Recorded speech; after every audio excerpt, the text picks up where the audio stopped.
Hey, welcome back to Global Environment. We're talking about fuel resources. We've talked a lot about oil because it's so important for our economy.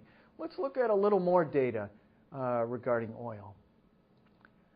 So this is some work that Charlie Hall's group has done here at ESF, and they did something very kind of creative. What they did is put together Hubbert curves for different countries, quasi-Hubbert curves, and put those and track those versus the demand that country has for oil.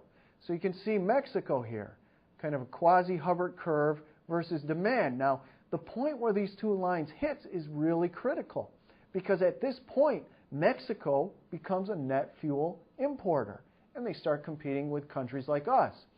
Now, in some cases, like the United Arab Emirates, this is never going to happen. But increasingly, we're seeing countries all over the world who are net producers, who are exporting, becoming importers. Indonesia recently became a net importer. They're blinking out all around the world.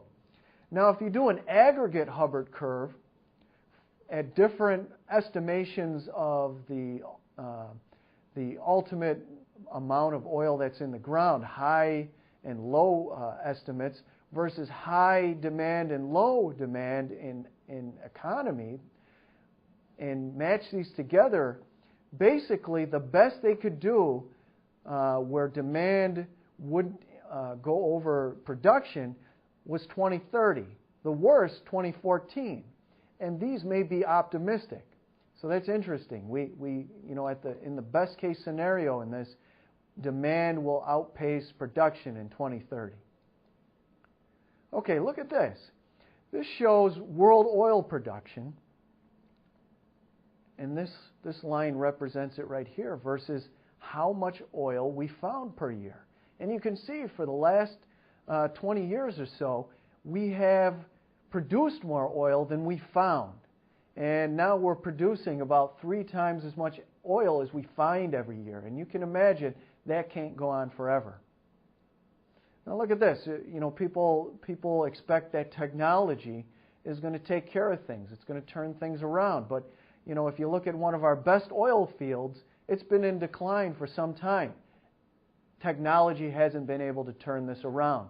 For oil production in the U.S., cumulative oil production, it hasn't been able to turn it around. People think maybe we're going to become more efficient. Our technology is going to increase, we're going to become more efficient, and we're not going to need oil as much. And we talked about that earlier, but if you want to look at some statistics on countries becoming more efficient, again, this is some studies done by Hall's group, you can see that countries have not become more efficient over time. They've basically stayed the same, and in some cases have become less efficient. The fuel fleet of our cars in the 80s was better than what it was in the first part of the 21st century. So we haven't become more efficient. Here's another thing. When we look at energy return on investment, which we'll talk about in a few slides in more depth, for oil and gas in Louisiana, that has been declining. It gets more expensive energetically to get the same amount of oil. So it's working for oil, it's working for gas. And basically, we might see peak natural gas as well. We've talked about peak oil. And I like this quote. It says, "Forget about the terrorists. The single greatest threat to the U.S. right now comes from a critical shortage of domestic natural gas." Most of America is powering their, heating their houses using natural gas. So without that, we have some serious problems. And natural gas isn't as easy to transport as oil. So the energy cost of getting the next barrel is going way up. What does that mean? Think about it in these terms. It has to do with energy return on investment. If 100 years ago you tried to get some oil, you can invest 1 barrel in drilling and pumping, and you get 100 back. In Louisiana around 1970, you'd invest 1 barrel, you get 30 back.